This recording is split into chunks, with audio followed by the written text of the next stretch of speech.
Welcome back everyone. Today I figured I'll just give a brief overview of the Dark Mages from the Journey TCG. So as of now, there aren't too many adventures in this set, but hopefully that will be changed when the next set comes out. The general overview of these guys are they're special. When they do focus, they will gain focus equal to their special. So when he focuses, he'll gain 2 focus instead. And then their spells are all about hitting hard. You'll notice like a couple of them don't have actual attack. That's mainly because you won't be attacking with them all the time. You want to focus as quick as you can, so you can spend that focus to cast these harder hitting spells. Okay, so let's take a look into the adventurers first, and then we'll go through the spells. Halberd, just your standard mage. I believe he comes in the Dark Mage set, but when he focuses, he will gain 2 focus, and then he has 1 physical defense. Not a whole lot to say with him. As well with him, this guy, Refi, does have 15 health, so he's a little bit more tanky, and then he does have 1 resistance, which is pretty good to have, but he only focuses for 1, so he will be a little slower getting some of the higher spells off, like Armageddon, which takes 3 focus. Next up we have Kizzy, which is a pretty good one if you want to do an all-mage build. So you have 3 mage adventurers. Her special does include herself, so she'll actually go up to 4. So not only does she have 2 attack, but she'll be able to cast Armageddon on her second turn. Then we have Ziova, I think. This guy, his ability is basically whenever you gain focus, he gains an extra focus. So when he focuses for the turn, he'll gain 2 focus instead of just the 1 from his special.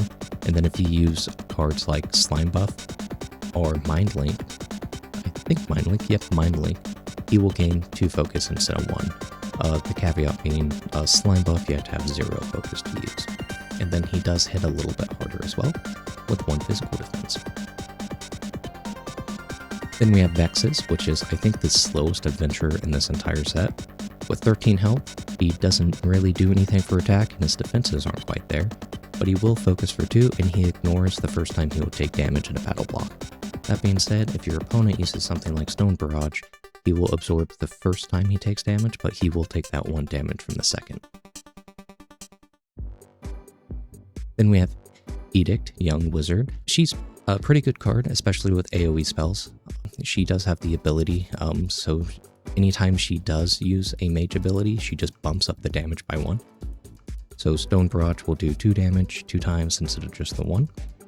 And the downside is she is unable to boost abilities. So I believe she can still use cards that require focus, but on cards like Flame Shot, she won't be able to use the boost ability.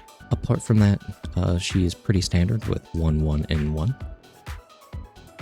She is a little faster with 4. And then we have Tap, which is one of my favorites. I really like his art design, and then his holo card is really pretty, but he has 3 agility like most of them, so he's kind of slow, a higher bit of health, and then he focuses for 3 instead, which is pretty nice, and then 1 and 1 for his defenses. So this guy, kind of like Kizzy if you do a mage build, the first turn he focuses, he'll have enough focus to cast Armageddon on the next. So let's get into some of these spells real quick. We have Zap, it just deals 1 lightning damage to 2 adventurers and it ignores defenses. Magic defense, that is. So if you use it with the Edict, that'll be doing 2. So Edict's a pretty good one to run. I was thinking about doing a build with Kizzy, Edict, and Tack. Then we have Magic Missile, which just does 2 damage.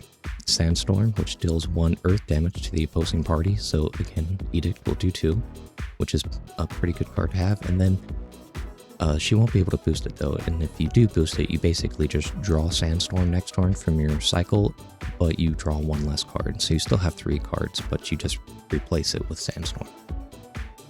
Mind Link, raise 1 adventurer's focus by 1. Flame Shot, deal 2 fire damage to 1 adventurer, and if you boost it, it does 4 instead. Wrath, which just deals dark damage equal to the adventurer's special, then it will ignore magic defense. So if you do run an all-mage build with Kizzy over here, that'd be 4 damage. Thunder Strike, deal 1 lightning damage to 1 adventurer. This ability ignores magic defense. And then if you boost it, it will deal 3 instead. Waking Circle, which is their hidden ability for their little cult. When an ally is targeted by a basic attack, it deals 3 earth damage to that attacker first. So I believe if this does kill them, you may not take the damage, but I am not 100% sure yet. It's kind of like Hellish Rebuke though. Then we have Frost, which deals 1 ice damage to the opposing party, so all 3 of their adventurers that do take damage can't use quick abilities until the end of the battle block. Unfortunately, with how slow your wizards are, you may not get this off first thing, so odds are their adventurers go before yours do. And then if you do boost it, you can deal 2 ice damage instead.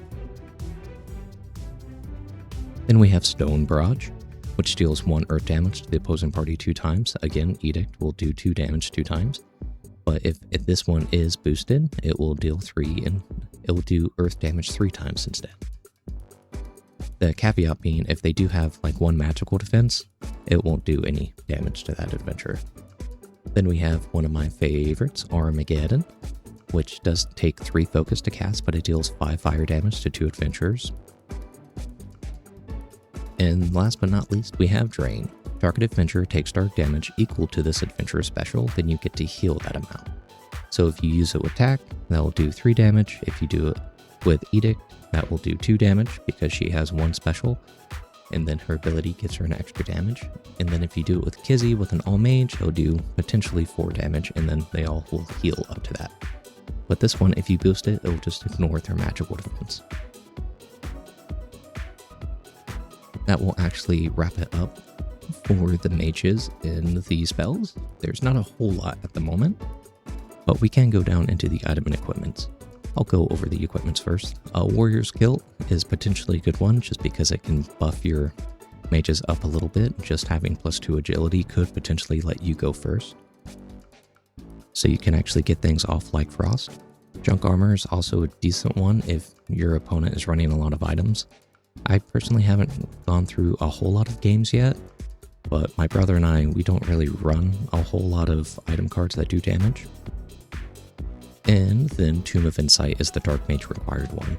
So this one, when you equip it, you get 2 counters that you can use to focus and boost abilities with. It doesn't say it gets discarded after those counters are used, so that's where items like Dissolver can come in handy, so you can either cycle your own equipment, or if you do go up against some Berserkers, you can get rid of their Shackles of Pain, so they'll be unable to hit you for their full special damage. A couple items you can put in this. One you have to watch out for is definitely Ghost Slime, because you want to try to keep your focused if you can. Dissolver is always nice to get rid of any equipment in play. Hexing Idol is kind of nice, especially once you do get an opponent down low enough. You don't want them healing back up. Slime Buff I do enjoy as well, because it's just a quick way to get focus on the board. Howling Seed Pod as well is a good one to try to get your mages to move before your opponent does, just because it lowers all of theirs by 2. So if you have 1 equipped with Warrior's Kilt, and let's say your base mage agility value is 3, bring it up to 5, then if you throw a Howling Seed Pod on the board, then you can potentially go before them. Dark Pearl is another one, because it can just cycle abilities in play. That's very useful for when you go up against bards with all their lasting effects. Old Chest is also nice because it allows you to draw, so it just replaces itself. And if you boost it and destroy it to remove it from the game, you can draw 1 additional one. And then your odds are you'll need a potion in your deck, just kind of like standard. So that pretty much wraps it up for this video. So if you don't want to do like an all mage build, you can always throw in an augmenter strategist in there to try to get some hand retention going, so you can carry over like your Armageddon from turn 1 so you can cast it on turn 2. Or another alternative is rogues. They like to deal a lot of damage, so you can just go for like a full DPS build and try to knock them out as quick as possible. Rogues also have a lot of draw power in their abilities. Or you can also go with something like the bards, because they do have a card called Lilypad Tempo, which is pretty cool because it's a lasting ability and it makes all adventurers have a base 5 agility until the end of the battle block. So that kind of levels everyone's out, so cards like the Frost will actually have more of an effect. But if you guys would like to know more about this game or just the other factions, let me know in the comments and I will talk to you all later.